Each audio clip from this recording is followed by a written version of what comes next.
Welcome back, everyone, to Open Line. We are talking about funding for the police department. The Metro Council is meeting right now. They are debating a budget for next year. Of course, the question is, how large will a property tax be next year? There's several budgets out there. And will a budget pass that will lower the amount of money that is spent on the police department or on policing?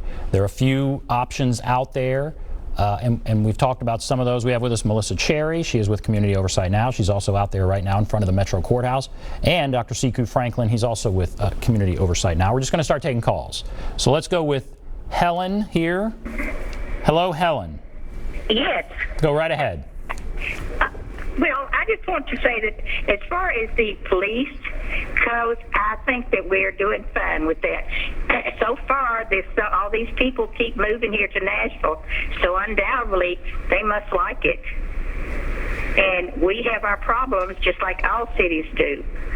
But as far as doing away with the police department and all this stuff, I think we're doing fine. You think the police, you're not for defunding the police? No. No. No. Okay. I think they're doing a good job with the way Nashville has grown. I'm 84 years old. I've lived here all my life. All right. Helen, thank you for calling in. And I know Helen represents many other callers. And I'll start with you, Dr. Franklin. So what do you say? You heard what Helen had to say. She's not alone. So what do you say there? Well, the growth of Nashville doesn't have anything to do with public safety or doesn't anything to do with Nashville's policing. In fact, you can make the argument that if it did, then the letter that Mayor Cooper released to the council today,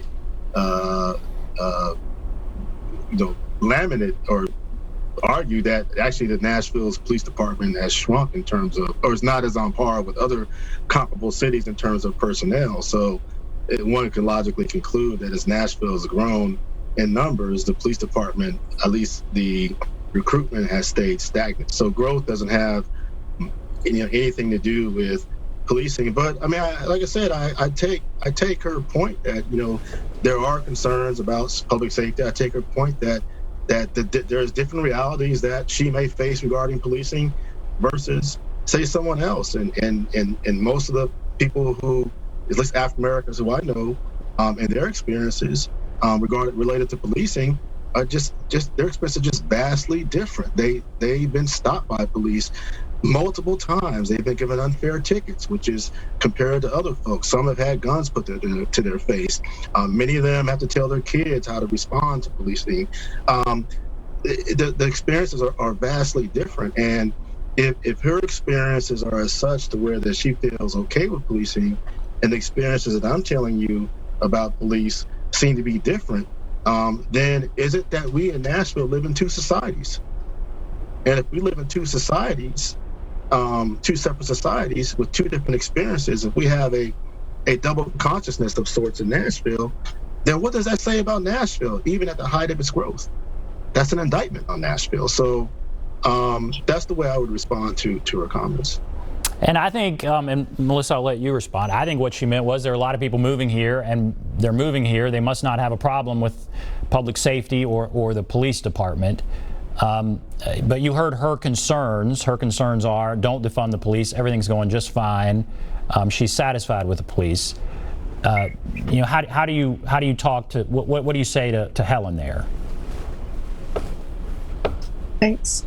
I too grew up in Nashville. Proud Nashvilleian. I, though, grew up in East Nashville, and I was born in 1978. Just going to age myself. So I understand that white people in this city do have different experiences with police than people of color do. And I understand that because I lived in East Nashville, and I lived around people that didn't look like me, and I've known them for 40 years now. So I know that when I'm talking about a budget that impacts our city, that I'm talking about a budget that impacts not just me, and that the experiences that are represented there outside of my own personal experience are just as or more important than mine, particularly when lives are being lost because of it. Okay, let's go to Marcus. Hello, Marcus. Good evening, Ben, and good evening to both of your guests. I do support Black Lives Matter, but I do believe wording has everything to do with everything, how you word a certain phrase.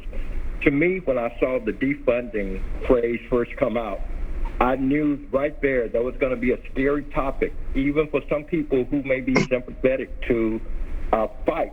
I think the wording defund means like you want to abolish the police department. Now, we on the progressive side know that's not what we mean. We want to allocate funds for Boys and Girls Clubs, other activities that can help upbring those communities that are in need. And I thought at the time when I saw that people like Mary, or whoever that 84-year-old woman was that called in, she lives in a whole different world. Police love and focus in on that demographic because that demographic, they're getting old. They feel like the older they get, the more security and secure they want to feel. And I felt like at the time it should have been reallocate and participate is for the police officers who want to get rid of the bad cops to get and join us in a conversation. I remember when Mayor Berry, about 5 years ago, got the council to approve these high-tech bulletproof vests, kind of like what they wear in Iraq. And basically, 99% of the cops are never going to be in a situation where they're going to need the type of bulletproof vest that the SWAT team has. But right now, our uniformed officers have this in their trunk because it's so doggone heavy to wear, and they're probably most cops are never ever going to use it, just like most cops never ever have to pull their gun. And I just think at this point, we need some rational people to sit down who want a better environment for everybody involved. The last thing I'm going to say is that we have a governor that's making us lose future employers right now because of a silly bronze-covered racist nut in the State House that doesn't need to be there, but some people are so determined that they're willing to risk potential employers moving to Tennessee. People look at that worldwide and look at that and say, are they that petty to stop future employment with that stupid, ugly bust of Nathan Bedford? And that's all I have to say, and I'll hang up. But I support you 100% and keep fighting the good fight to both of you. Thank you. Okay. Marcus, thank you. All right. A couple of things there. I'll go back to the first thing he said. You heard him say he supports both of you 100%, but he also said at the beginning he's concerned about wording. Defund the police is interpreted as abolish the police. And I don't know even that I've heard tonight that you all don't feel that way. He's concerned that abolish the police is not a message that goes anywhere. And so you heard him say he supports what you're saying 100%. He's concerned about wording, and I'll let each of you talk about it. Melissa, you can start. Sure. I agree that wording is important, and I also believe that there is a reason why we're arguing about this word right now. But I'm a little bit confused about why we would say, I think defunding means abolition, and that's why I'm confused.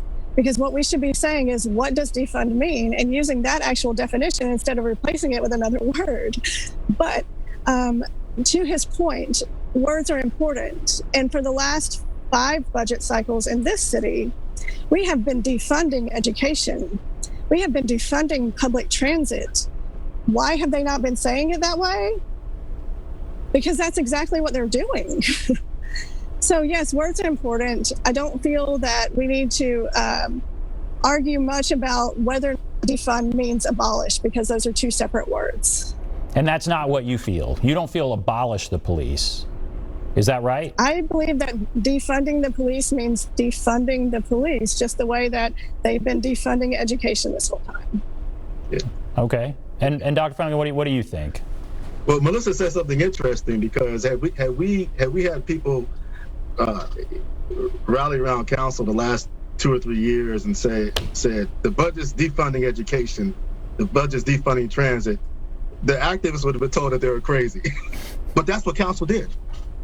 They defunded education to the point of teachers having to leave, or teachers not receiving the salaries. They defunded municipal employees, often gradually, but that's what occurred. So oftentimes, it's also how we come to we enter into this space. But to the caller's question, I don't want to dismiss the caller's concerns. I do want to say there is, in the Black community, among Black activists, among 100% pro-BLM, Black Lives Matter supporters, there is a robust debate about the phrasing and the naming of the defund movement.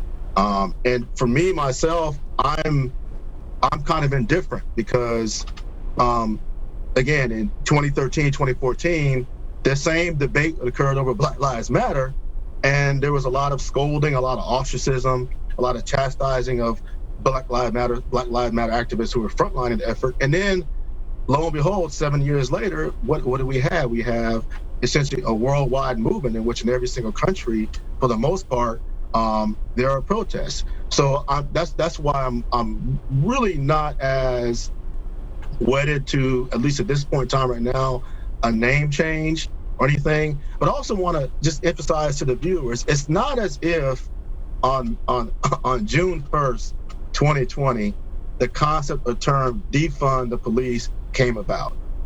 The table was not set at that point in time.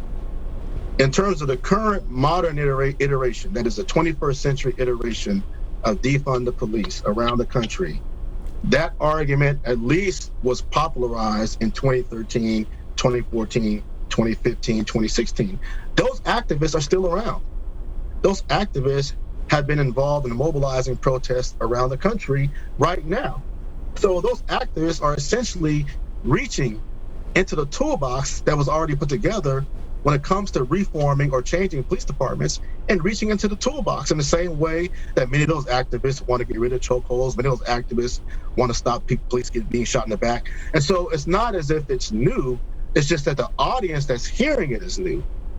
So I just hope the audience is a little bit more sympathetic to at least many of those activists, particularly those who came out of the Black Lives Matter movement, who are pushing for a defunding narrative, because again, it's not new to them, it's just new to the broader audience that's listening to them. But I do take the caller's concerns into account. It's certainly getting a much wider audience now. It's mainstream, and it's part of the current budget debate that's happening right now on the Metro budget. Okay, we will take a break. We'll come back. Continue to take calls. If you want to call in, there's the number 615-737-PLUS, 615-737-7587. Take a break. We'll be back right after this.